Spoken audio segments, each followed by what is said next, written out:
Nama Natalie Holzer cerai belakangan jadi bahan perbincangan netizen.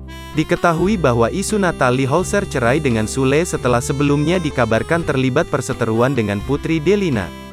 Kini setelah kabar Natalie Holzer cerai terungkap, ia disebut telah angkat kaki dari rumah Sule dan hendak bercerai dari sang komedian.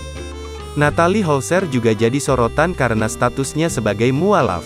Natalie Holzer membantah bahwa ia menjadi mualaf karena menikah dengan Sule. "Enggak, menjadi mualaf karena menikah dengan Sule," jawab Natalie.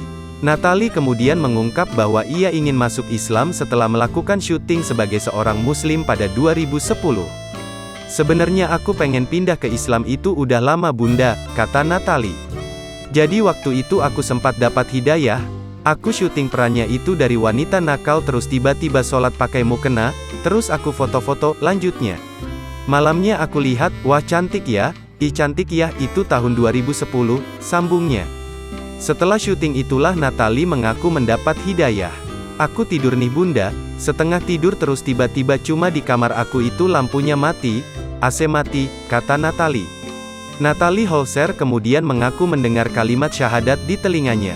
"Dari situ udah langsung pengen masuk Islam," ujar Natalie.